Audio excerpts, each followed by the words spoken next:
so well. So, last week's episode. Are we gonna intro? We didn't intro on that episode either, I noticed, so. We didn't? No.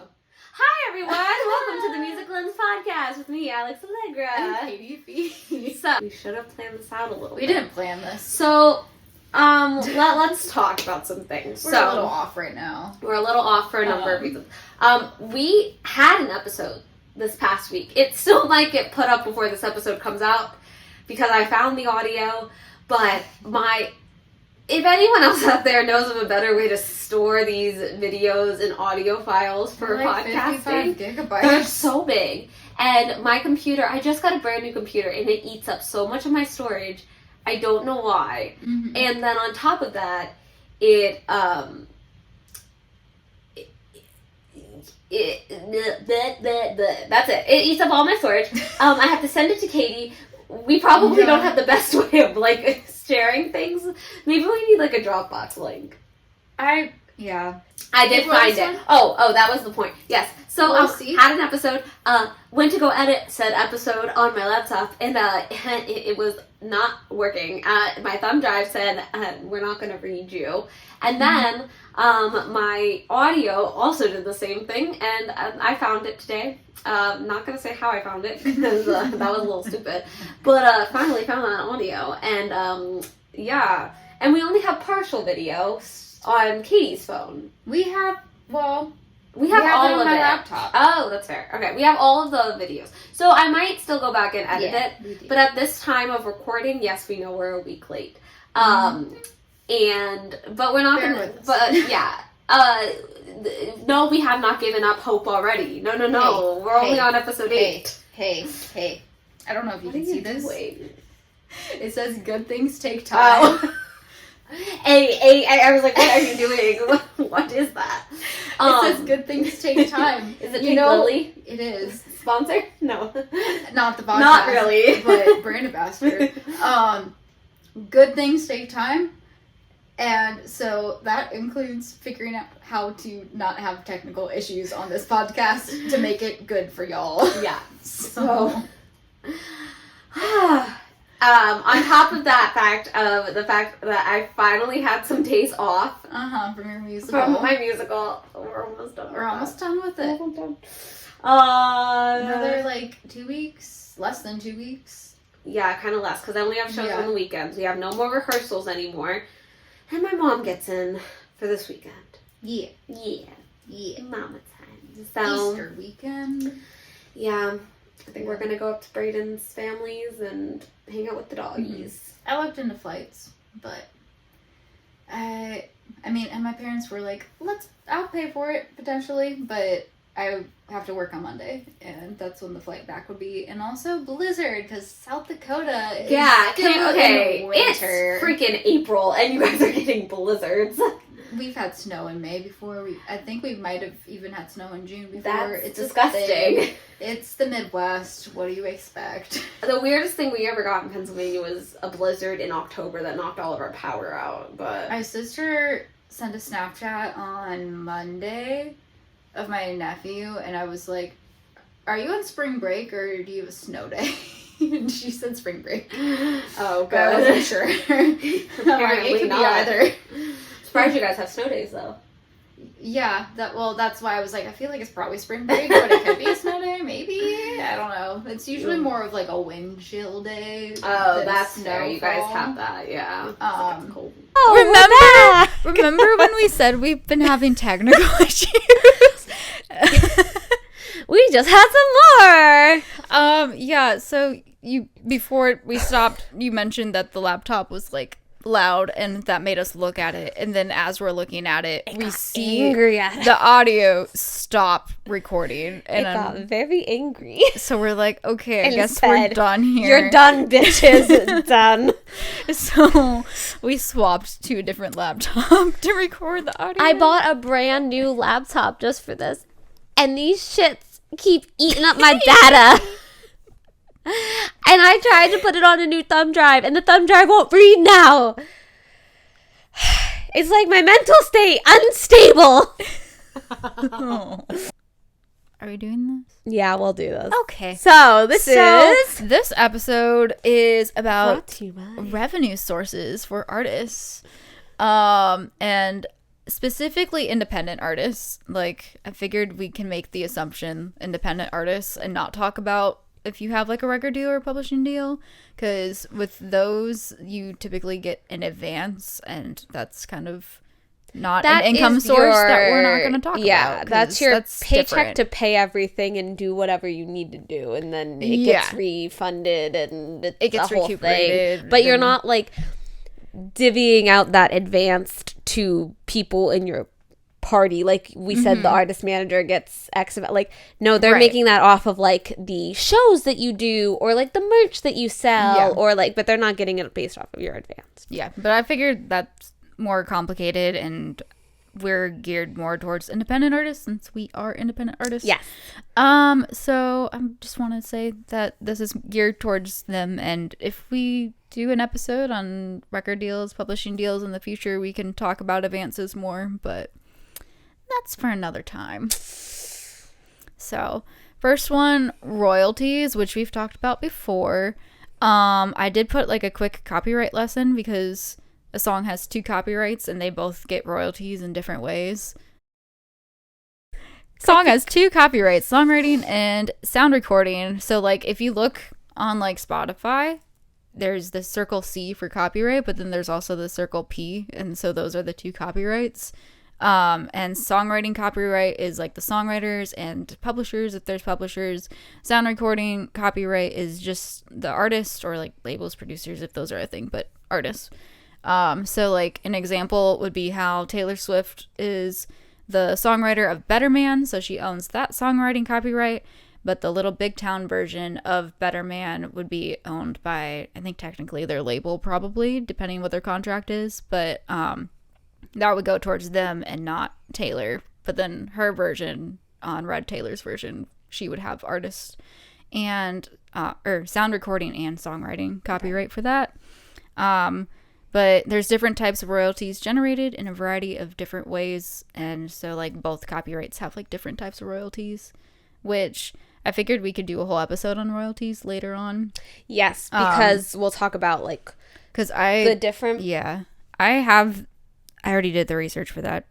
Royalties deep dive. I have a lot of time at work right now, so I'm just been sitting and I'm like, I'll get research done. So I have like, I don't know the number, but there's so many different types of royalties, so we can deep dive into the different types later. But just in general, royalties are a revenue source for artists as number 1, and then number 2 is, I guess, I think this is also technically considered a royalty in the deep dive research, but sync, I feel like, is also its own category. So I put sync on here, which is a synchronizing license, which refers to an agreement surrounding the use of recorded music in any product involving the simultaneous use of music and moving images, if you want like the technical definition. But that's basically like when there's music in movies, TV shows, commercials, video games, anything that has a visual component, and then you have music in it, you need a sync license in order to have that music, have permission to use it, and then the artist gets paid for that use of their song. Yes. Sync is like a really big promising one. I did a whole paper actually in one of my classes, I think my publishing class, about how video games are an undervalued form of sync revenue and how it's a much more could be a much more valuable market. He was like, there's not that many opportunities, but I was like, oh, but buddy, I have research. Yeah. I have articles that say it is undervalued.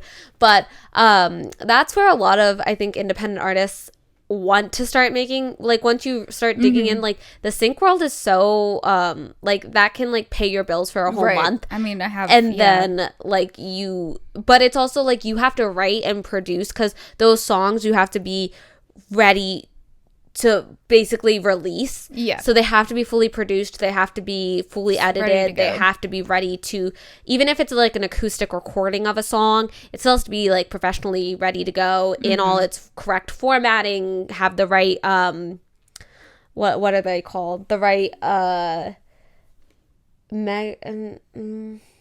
metadata?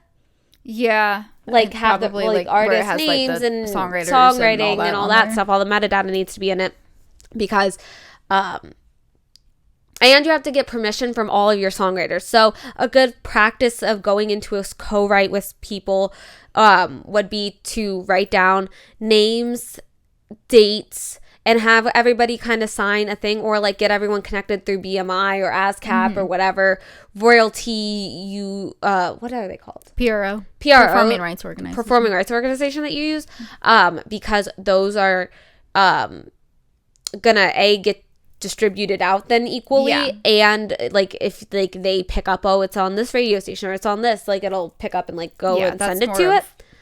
Other royalties, not sync though. But right, but like that's what the PRO. I was just connecting it to that, and then but with sync, sync they'll pay a good chunk of money to get on certain projects and stuff, even like some smaller ones. Like they definitely have a good chunk of budget for a good song on a thing, and songs can make or break on TV shows or movies. Like a lot of things are associated with TV and movies. Right, yeah. We should think I just think of some other than 41 like the Friends theme song. Like Friends, yeah, because that was a song before. Which I have in the Pretty Little Liars was a song before it was the Pretty Little Liars theme song. Some 41 of Scooby-Doo and stuff like that. Like this is more when I did more deep dive royalty stuff. I found it for the sync one.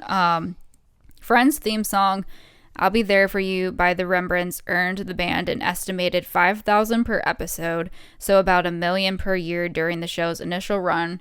And then, however, like the Friends show has reruns all the time, so you're also getting performance royalty payments from every time that they're doing the reruns. So the initial sync licensing, it's just like a one-time payment, whatever you negotiate it for, and it's negotiable, versus like other royalties, there's set rates that you're not the one who gets to set them. Sync, it's like in the contract you can negotiate whatever cost that you want to get paid, and you want to make sure it's non-exclusive so that song can also be pitched to other things, and it's not just tied to that one specific project.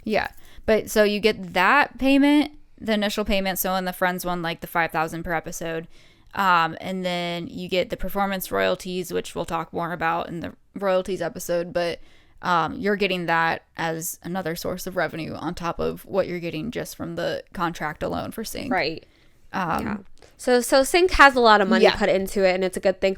But there are some people, like there are plenty of people in Nashville that is their sole income. Like that's what they do, is they do sync writing. But it also means as much fun and as much as you want to get into it, because I know me and Katie have really started looking into the sync world, you have to make those initial connections, which can be a little tough. And sometimes you can join different online sources where you pay a flat fee to be a member on there, and then you're pitching 100 songs and only one or two of them get chosen, which is still great. I mean, but you have to sometimes kind of like, you have to be ready to go in that world and like be constantly like producing and making music and continuing that flow, so that like you aren't completely like losing out on producing that one song that doesn't do anything then. So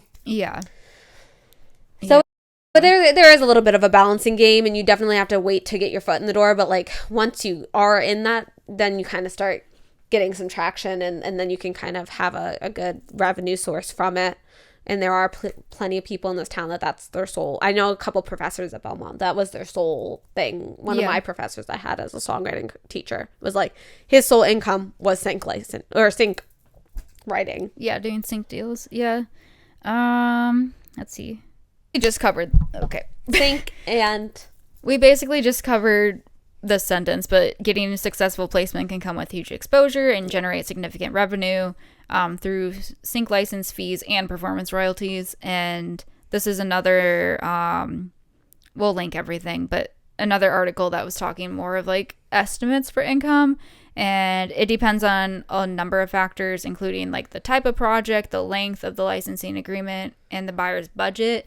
but like generally speaking, you can expect to make between $500 and $5,000 for a one-time use of your music in a TV show or film. And then ongoing royalties can expect to make between $500 and $5,000 per year, but the numbers can be much higher depending on like your leverage and stuff. Yeah. So like if it's a well-known artist, then it's gonna be more, which is why like, I mean, I couldn't find anything. I researched Grey's Anatomy to see if I could find any information of how their sync deals work, because when in earlier episodes and some random episodes throughout the whole show, there's like original music, like White Horse, Taylor Swift is on an earlier season. But then at some point they just start doing more cover songs of popular songs, which is going to be for cheaper them to get a cover for their version budget of it, because they don't have to pay one of the because it's royalty payments. It's like they only have to pay, or only have to get permission from like they only the songwriters have to get permission from the artist the artist would have to get permission to cover it though. No, they only have to get permission from the songwriters. Yeah. If it's a covered. But if it's the original version, then they have to get permission from both. So sometimes, and so then you have to pay out both. So sometimes it's cheaper. And White Horse is Fearless, so she was starting to blow up, but not like super, super big. And then like they did a cover of Shake It Off, which is really weird. I sent you a clip of it. It was really weird. It was like kind of a sad ballad type version. And I was like, what is happening right now?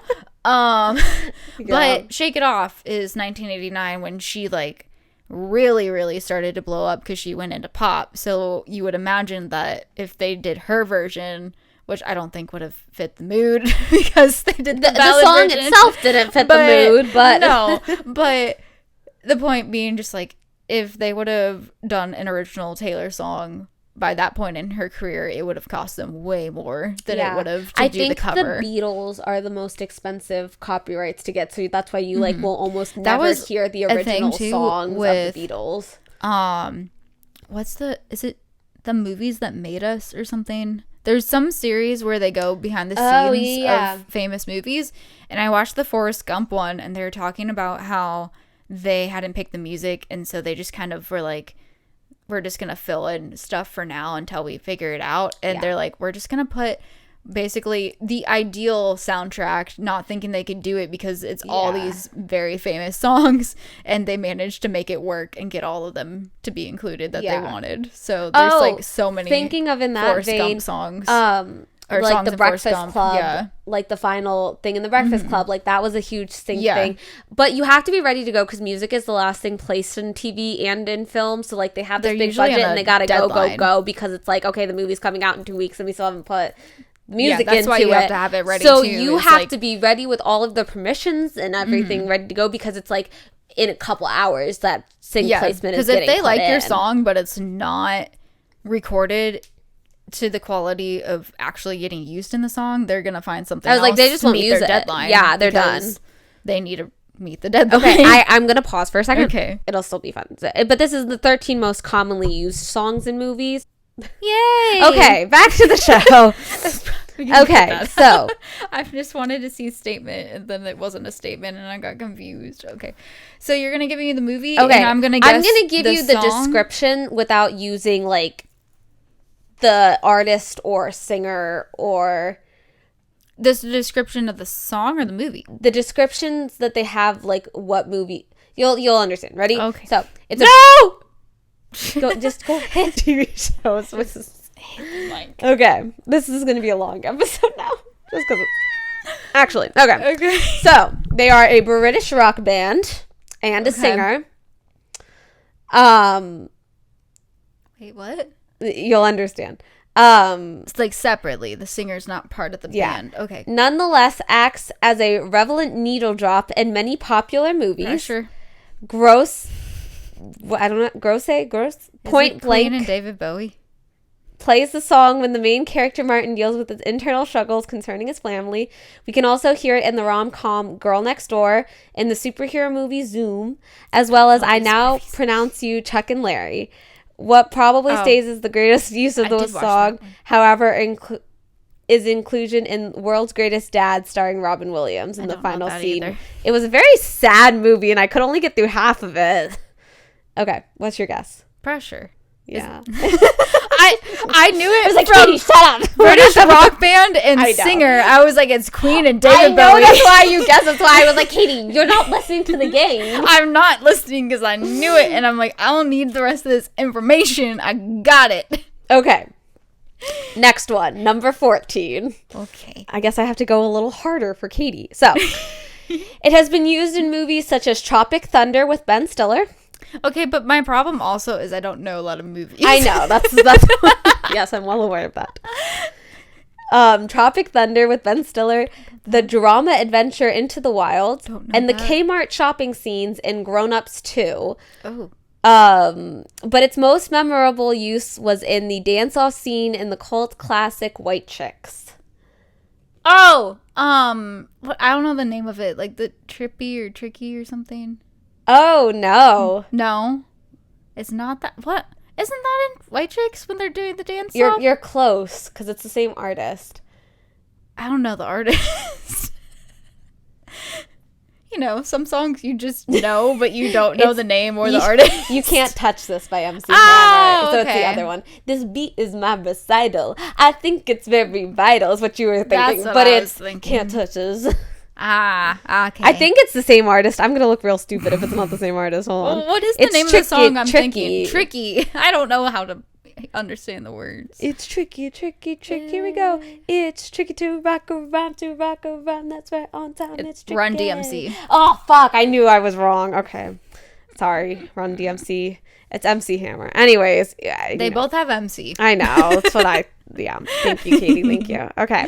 Ready? Next. Sorry. Perhaps it's been covered by bands, movies, and TV shows left and right. Perhaps the most iconic use is when Forrest dances with his beloved Jenny in Forrest Gump. Other films include Joe Dirt, a movie about, you know what Joe Dirt is. Remember the dance scene in Con Air with Nicolas Cage. It was even recreated by Eminem in the movie 8 Mile. I'm stuck on Forrest Gump because that's the only one I'm going to know it from, but I can't think of the name. They're dancing? Is it when they're like just dancing in their house? I don't know. Because she came back and they're like peas and carrots again. Okay. Forrest Gump is Sam's favorite movie, so... And it's definitely up there for me too. Okay. I can't think the name though. Sweet Home Alabama. Oh, that would make sense. That would make sense. Okay.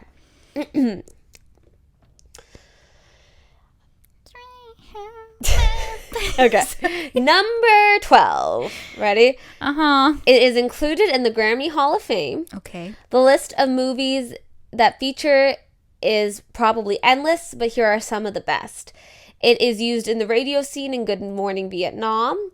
When Alex is left all alone in Madagascar. You're not going to know that one. I don't think so. I can't think of... I haven't watched Madagascar and who knows how... What? Madagascar in so long, so that's the only one I could think I would know it from, but I can't think of the name. It's a trumpet player that sings the song. Player? What a wonderful world. Yes. Hey! Katie doesn't get it by the movies, but she'll get it by the context clues. Yay. Okay. I don't think you're going to get this one because I don't even know this song, but yeah. Easily one of the most iconic, recognizable, and reused songs in movie history, apparently, though. Okay. What number are we on? Oh, number 11. Okay. Some notable comedy classics the song has appeared in, such as Bruce Almighty, Old School, Madagascar, and How the Grinch Stole Christmas to create comedic effect. However, the best use of the theme has to be awarded to National Lampoon's Vacation when Chevy Chase and his family finally achieve their goal after a disastrous trip and all arrive at Wally World. Holiday Road? No. Oh, okay. Chariots of Fire. But that's not in Grinch. No. So, is that like during the Key Party? I already said it. You said it during Grinch, but did you say when in Grinch? No, but the song's called Chariots of Fire. Yeah, I know, but I'm asking. I don't know. I feel like it was probably during the key party. A swingers party. Is that what that was? Yeah. Is that the right name for it? Yeah. Swingers. It's a key party, yeah. Yeah, I second guessed what it was called. You should get this one. This one easy. Okay. Number 10? Number 10. Thanks to its popularity, it became... That sentence doesn't make sense. Oh, yes, it does. Okay. It became one of Judy Garland's signature songs. Somewhere Over the Rainbow? Yes. It has also been used in 50 First Dates, Finding Forrester, Meet Joe Black, Snakes on a Plane. I remember 50 First Dates. Haven't. That would make sense, yeah. Okay, ready. The Hawaii version. I'm going to say all these, and then I have a clue if you don't get this one, too, because you'll know it by that. Okay, ready? Okay. The high-tempo song deals with themes of social displacement, racial conflict, and drug use. It is used in such movies as James Bond's Flight to London and Die Another Day. The song is also played during the opening sequence in the second Conjuring movie. It has also been used for a typical montage of the iconic landmarks of the city, such as the Billy Elliot movie and Night at the Museum. Hang on. Night at the Museum. I kind of forgot everything you said. I know. It is also used in Friends when they go to this city. Oh, the werewolf. No. Is it Werewolves of London? No, London Calling. Yes, London Calling. Yes. Okay. It's called London Calling by the Clash. I was like, Night in the Museum. The third one, but... Yeah, the third one. I was thinking first one. And then there was something else you said that I thought I knew something. Towards the beginning, I think. But I don't know. The Conjuring movie? Conjuring, but then, well, it was hard to stay focused because then my brain went to the tiptoe through the window, and that's in the first one, and it's not like beginning of the movie. Did you watch the new Conjuring? New Insidious. No, I haven't yet, but I want to. It's not good. Oh, it's not good. No, it's not good. I was like, the new Conjuring movie was okay, actually. Which one is that? Was that out a couple years ago, or is there a new one? I don't know. Anyways, number 8. I don't know. Recently, it has been used most recognizably from the Guardians of the Galaxy 2, where the ever adorable baby Groot dances along to the toot. The tune. I said Groot and tune at the same time. It's also been used in movies such as Paul Blart Mall Cop, Role Models, The Game Plan, and the British classic The Magic Roundabout. Similarly, iconic movies such as Megamind and Eternal Sunshine of the Spotless Mind. Is it My Girl? No. Have you not seen Guardians of the Galaxy 2? I don't. I think I've only seen the first one. I don't know. Mr. Blue Sky by Electric Light Orchestra. Okay. 7. Okay. The best examples of this song. It's normally a symbol for anti-war movement, hence why it's so many in movies about the Vietnam War on America's involvement overseas. The best examples of it include Forrest and Bubba arriving in Vietnam. Son? Yes, good job. I was like, Katie. Vietnam. Forrest Gump. Yeah. It's also in Suicide Squad and War Dogs and Die Hard 4. Okay, ready? Number 6. This hip-hop song was most famously used to accompany the cheerleader routine that Mike, played by Zac Efron, casually joins in the teen classic 17 Again. It is also used in the soundtracks of Uncle Buck, The Blind Side, The Perks of Being a Wallflower, and It. And was released in 1989. I can't.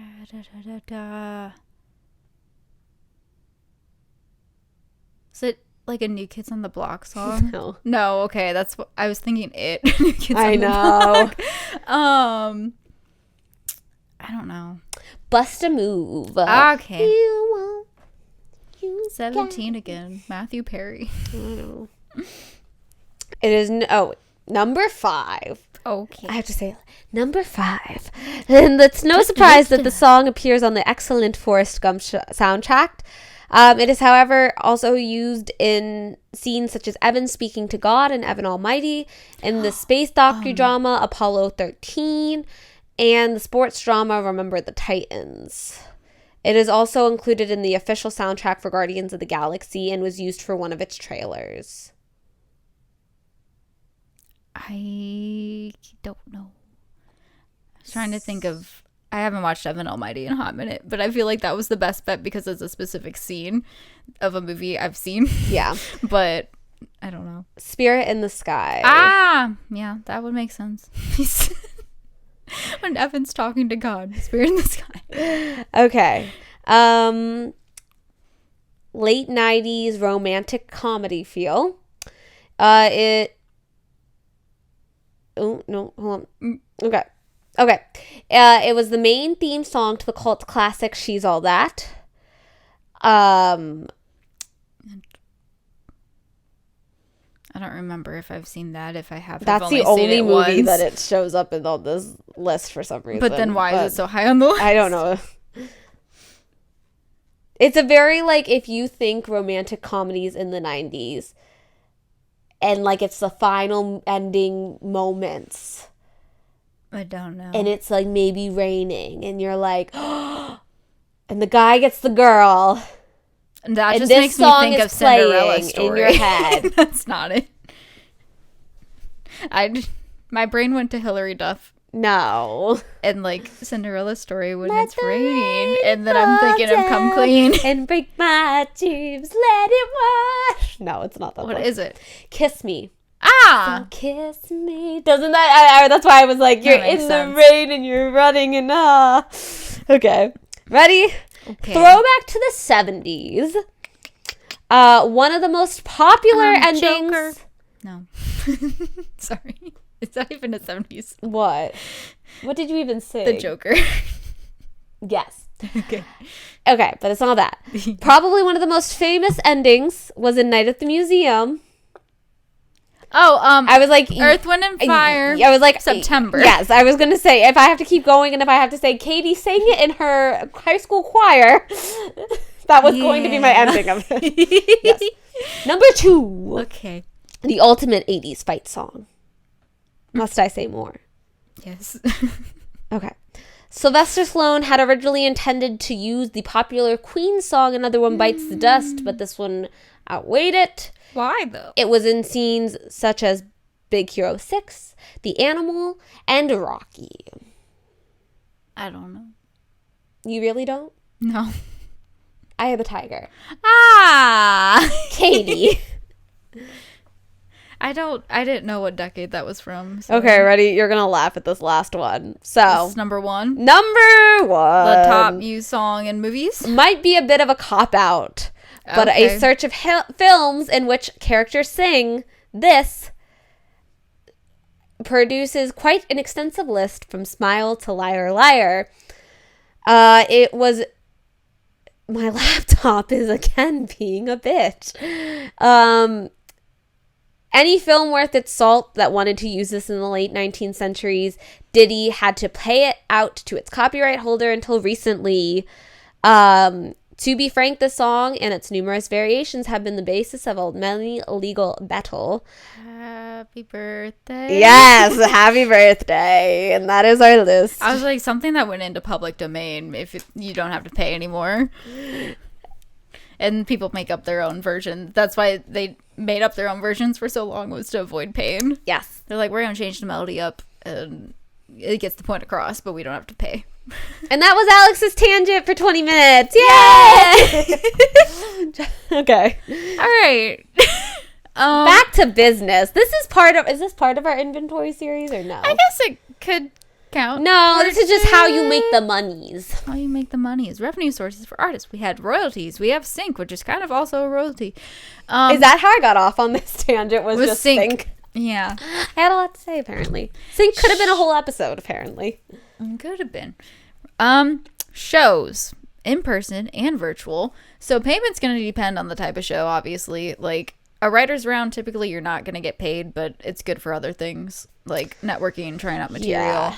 You might make tips. That's about it.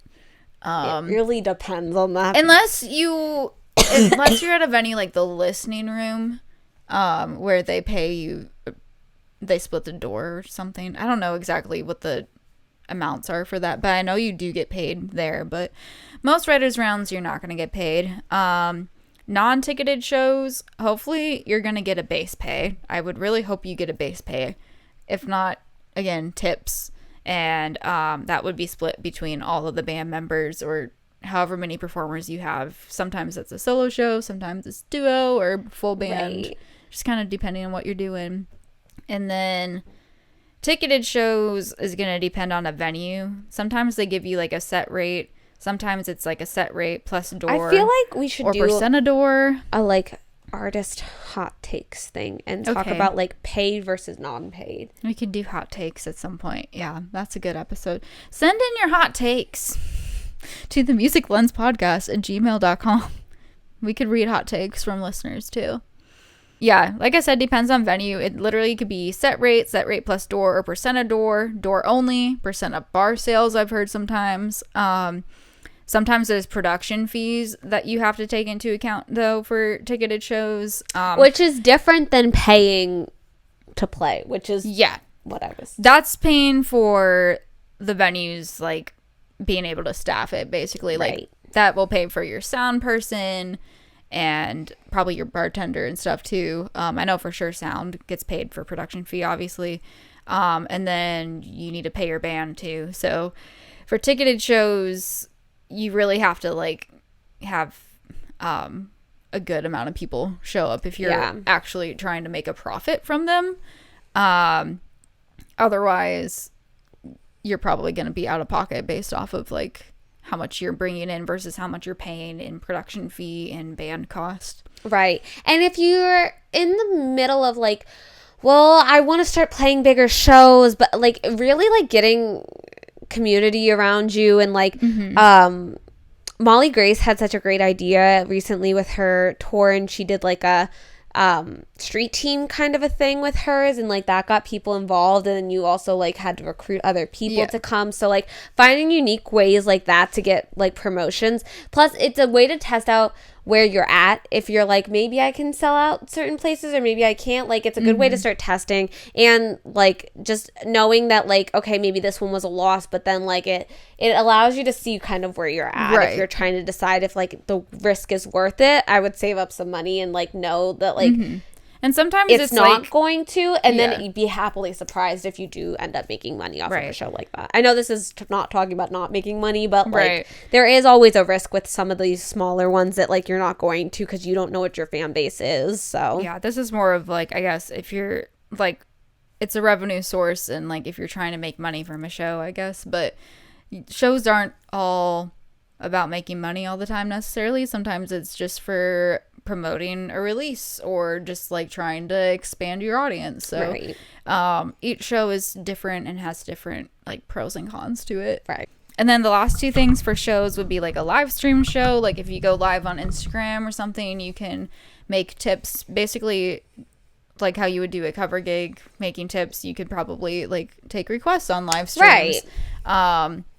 And make money that way. And then also there's like ticketed live stream shows, like virtual shows that you could do too. Right. Ladies and Tangents do, I think it's just called Moment now. It used to be called Moment House. But like if you have a big enough audience for ticketed shows, you could also do like a virtual version and sell show sell tickets to a live show virtual that way. My words you're fine. So there's a bunch of apps that are popping up here that are doing a lot of like live streaming.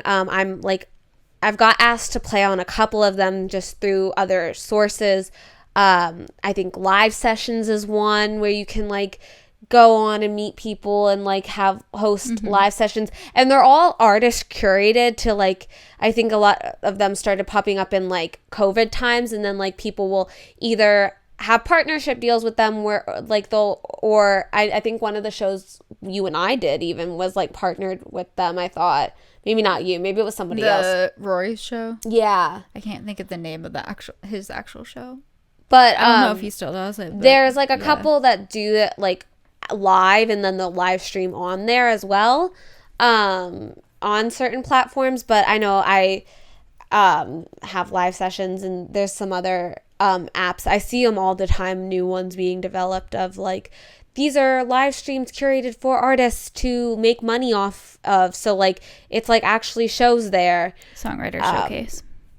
But that's not what I meant. Yeah, okay. But he hasn't done it since October. Oh, so yeah.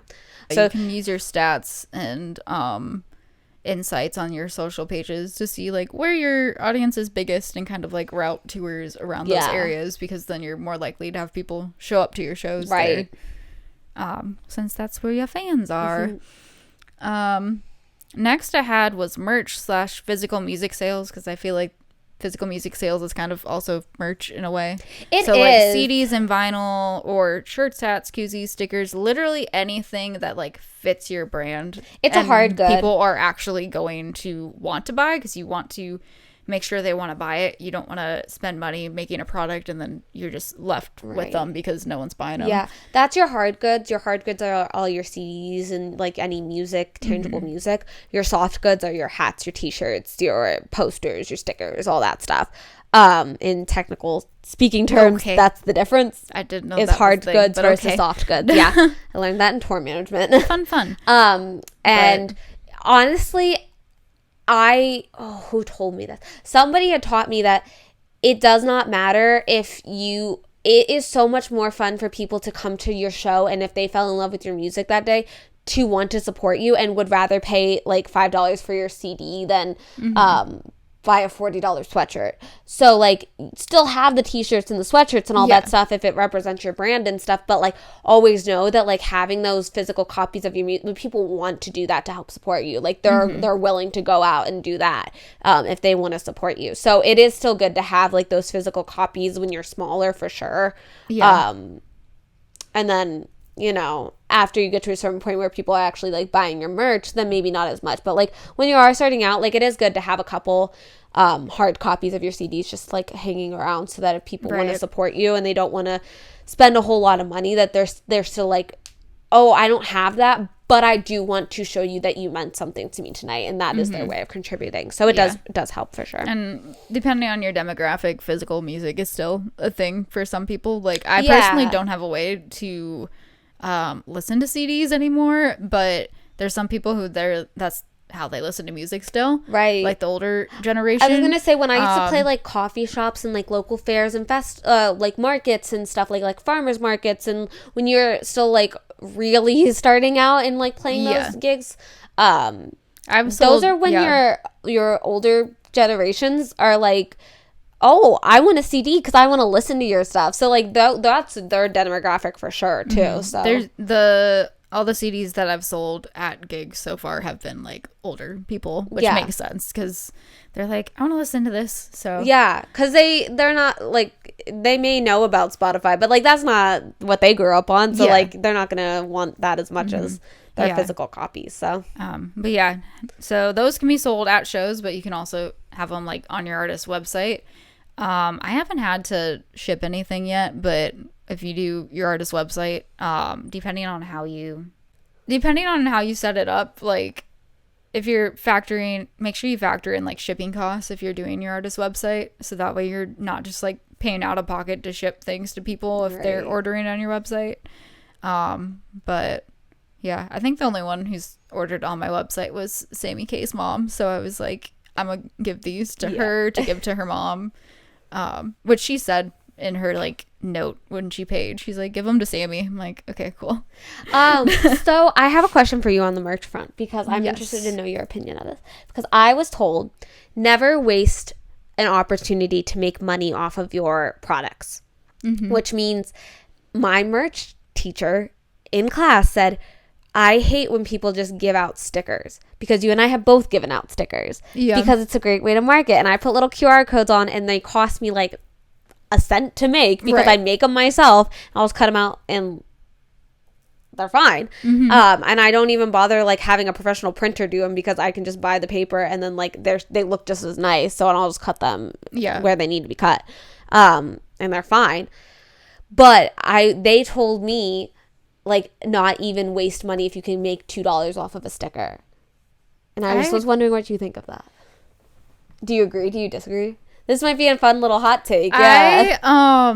If I have like this quality, like I think they're vinyl stickers where like I've washed this water bottle how many times and it still looks fine. Like those I sell for $2. Hang on. But like, yeah, like when Sammy K and I went to Myrtle Beach, her mom printed out stickers like the cheap way, like you are doing. Yeah. And those I just have to, like, if someone wants to grab one when they're walking up to the tip bucket, if they want to take one, then go ahead, just because they're not as quality. And so, I don't know, I don't really want to, like, charge $2 for something that probably will get ruined if it gets wet. Right. And for me, those are like my business cards essentially at this point, because it has my QR code on it and it has a QR code to my link tree that just has everything listed there. Right. So for me, because I wasn't spending the money on business cards anymore, I was using my stickers as my business cards as well, because while I do think business cards are going away, it still is impressive when you like, oh, I do have a business card for people to follow up with you. And that's probably another, like, what is of the time kind of a thing. Because I hear both still, and I've seen both still. I mean, I haven't really gone out to shows in a hot minute, but, like, even last year I was seeing in both. So it was, like, and it was always just, like, the very professional thing to, like, have a business card with you. And that separated you instantly because people were able to have something tangible to remember you by. But I also have guitar picks that I give out too, because I give them out to kids mostly. So I'm not going to ask the kids, okay, now that was $2. Because A, it's fun. They're glow in the dark. And I always like to point that out to the kids. And B, it has my website on them. And then like, that's also a memory that they get to keep with them. And they're like, oh yeah, remember that girl I saw at the county fair in 2017 who's now on the Grammy stage? Like, and I'm playing with her guitar pick. How cute. Like, so... But technically, they're the same as stickers. Like, I could sell those too. But again, they're also promotional stuff. So it's like, I think there's like, I think that's like a budgeting thing of you want to kind of determine in your budget a certain amount for promotional purposes and then for merch purposes, which merch is promotional too, because you like people will see like the koozie with your name on it and maybe ask them like, oh, what's that? And then they can share about your music that way. I don't feel like koozies. I don't know. I just picked a random. I know, but I'm just thinking about koozies, and I'm just like, koozies are such like still a common thing for people to sell, and like I feel like some people like that's just an easy like, oh, $5 pickup koozie of memory, but like I never see koozies out in the wild. I mean, people buy them all the time downtown, but have you ever seen a koozie? Like you're hanging out with some friends at the lake, and I've never seen a koozie. I don't know. I've thought about like I should actually use my koozies. You think you want to use them, but you never do. Anyways. Except for, well, at the water park, yeah. Because they like upcharge you like it's a little more to get the koozie, but then you get like $1 off every drink if you have the koozie with you or something like that. So, brand ambassadors / sponsorships. That's funny that you were like Pink Lily. Sponsored, not sponsored. Jeans, Pink Lily, sponsored, not sponsored. Brand ambassador. Yes. You want to make sure you're partnering with brands that share. Hang on. I'm getting ahead of myself. Partner with brands and share their product on your social media, and you get a % of the sales when someone uses your link or code to purchase from the brand, which is affiliate marketing. Like it. If you look up a blog post and there's links to stuff in it, they're probably, if you make a purchase off of that link, then they're going to get a percentage. That's also like a brand deal type thing. But it's not like upcharged so that the consumer has to pay extra. No. It's just like they get a percentage of that sale that was made. So how both of us will share Pink Lily stuff and get a percentage of it. So partnering with brands that are I'm sorry. I keep wanting to say this and getting ahead, so I'm trying to actually find the note. Make sure you're partnering with brands that fit your brand as an artist. So, like, Lainey Wilson's not gonna, like, partner up with some sort of skinny jeans campaign because she's all about the bell bottoms. Right. So, like, just make sure it matches your brand. Yeah, and I always wanted to do a post and kind of talk about my brand selections that I've chosen, and maybe you want to talk about your selection too. But I chose Pink Lily and Just Strong, are two clothing brands that I'm a brand ambassador for, which is different than brand partnershiping because there are ways that you can make more money by like influencing and like being a contracted like influencer with people. Yeah. And then you make a lot more money doing that because they'll like pay you per post and stuff like that, and that's the paid partnership side of it. We are brand ambassadors where we signed up and said like that we would promote the stuff and share the codes and links and stuff like that, but we're not getting paid to post about it. It was just like a mutually agreed upon stuff. And Katie and I, I don't want to speak for her on this, but one reason I did it was because I was getting a lot of my show clothes from Pink Lily. So I was like, I'm already wearing this stuff on stage, and it's a women-founded organization, and that was a really big thing for me. The reason I chose... They're very size inclusive, too. Yeah, Just Strong and Pink Lily were because they were both very female empowerment things, and because I started getting into working out and dancing and doing the musical stuff, I wanted to work with a company and that was looking for really strong females to represent too, that was very body inclusive, and Just Strong was that for me as well. I definitely do a lot more with Pink Lily than I do with Just Strong because I just started out with Just Strong, and both of those are in my links are in my personal account, same as Katie's too. But I really loved working and creating that community. Just Strong has really created an online community. Pink Lily has just been something that I was happy to support, especially because it was kind of hometownish because they're in Kentucky. Yeah, they're based out of, which isn't too far away from Nashville. So it felt very close to home, very female oriented, very inclusive of just what I wanted to be a part of. So it was very easy for me, especially because I was like, why? I'm already wearing them. Like, yeah, I'd be happy to promote them. But I know a lot of artists do stuff with like Martin Guitars and getting string brand ambassadorships and guitar pick companies, or even some local music shops will do guitar. Like I've seen some people get custom guitars done with certain shops, like when you're associated with them a whole bunch. Yeah, that would be more, I think, sponsorships. Yeah. So like, yeah, it could be sponsorship in the form of they're giving you money to promote, or it could be like you said, guitar strings, like they'll give you free guitar strings for promoting. Right. Yeah. So yeah, it's in exchange for like using their product and promoting it. So like Luke Combs' tour was sponsored by Miller Lite. Like they obviously paid a certain amount for the tour to like have all these like Miller Lite sponsorship ads Miller and stuff. Yeah. Luke Combs? Yeah. Oh. I thought it was also, Bud Light. No, it's Miller. I know it's Miller. I think that's basically it for ambassadors and sponsorships. Yeah. Creator funds, video monetization. So like TikTok, YouTube, Instagram, they all have like different ways that you can get paid for creating videos if you're meeting certain requirements to do so. Like I know TikTok, you have to have like a certain number of followers to get into the creator fund. Yeah, those are like your big influencer type people, like your Annas and your Brews on the radio. And yeah. There's an account on TikTok that does the math to figure out how much like big creators make, and she did a video for SB Mowing for January and did the views, and then she estimated based off of 80 whatever the term is, 80 cents per whatever it is. The guy commented and it's actually 24 cents. So I was like, well, what's the actual math then? And I did it, and he's making like $4,700 a month, or he made $4,700 in January, and he posted 10 videos. 10 videos? Yeah.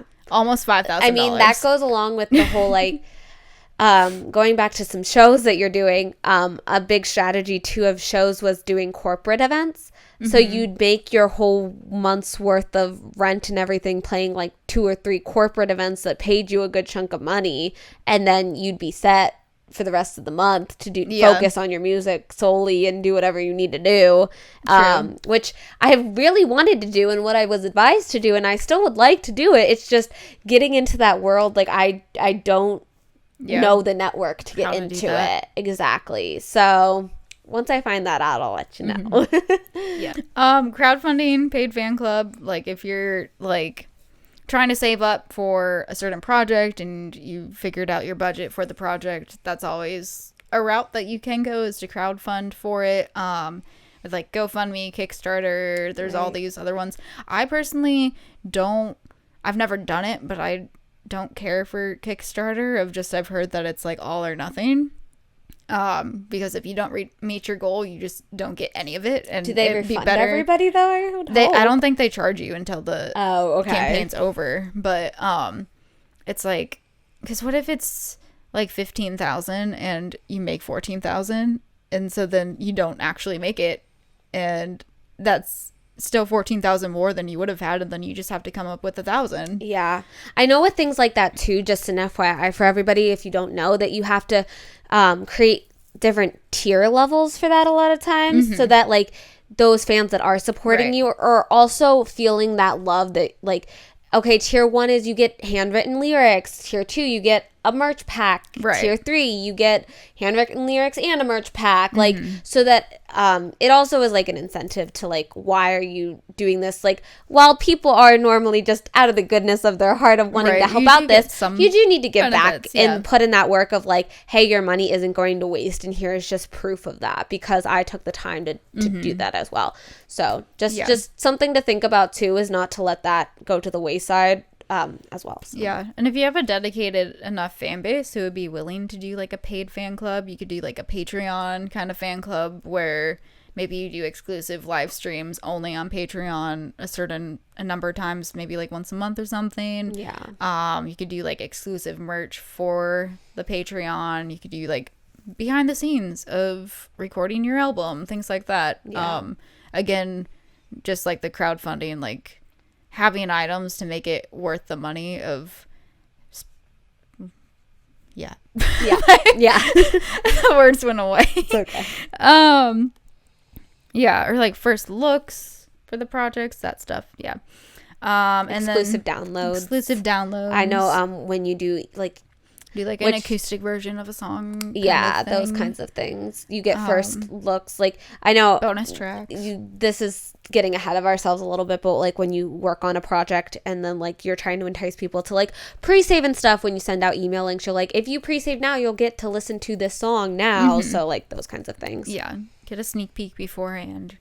Before it's actually out. Yeah. The last one I had was session work. Trisha, you used to be a demo singer. I want to be a demo singer so badly. Before she was successful on her own. Yeah. So like, or not even a demo singer. I want to go on tour and sing harmonies with people. Like that would be so fun. You could sing harmonies for other artists. You could not Taylor even Swift, session work. If you're looking for go on tour a harmony with another singer, artist. I also dance. I'm ready to be in the box. Let's go. In the box. Look what you made me do. Look what you made me do.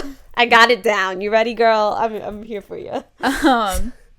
Or if you're like proficient in another instrument other than singing, obviously you could definitely do session work with that, do, like, or play for other artists, or piano, and be able to harmonize. I just want to sing, and that's a lot harder when you're in the independent zone because they want people that do multiple things.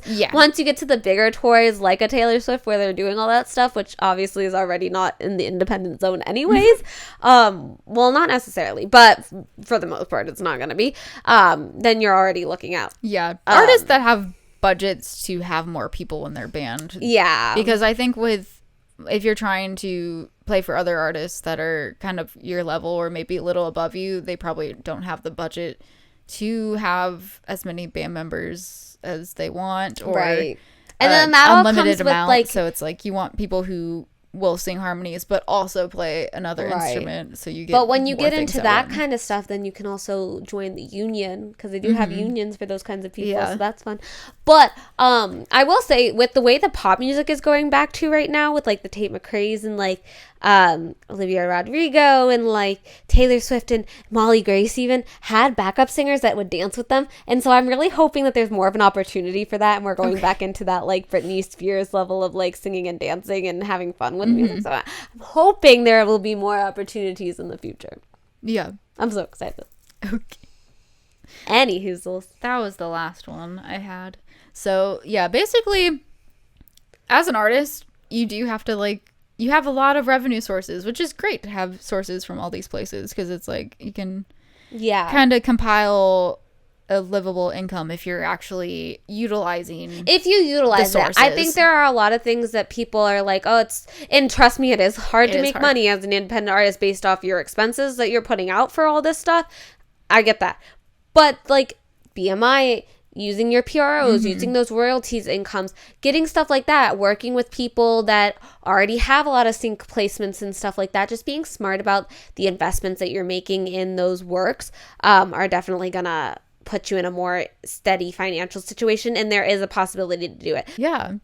But yeah, I think that's all we really have. So questions, comments, concerns, hot takes, send them to the musiclenspodcast@gmail.com. We do want to do like a listener takeover day. Listener, what do you call it?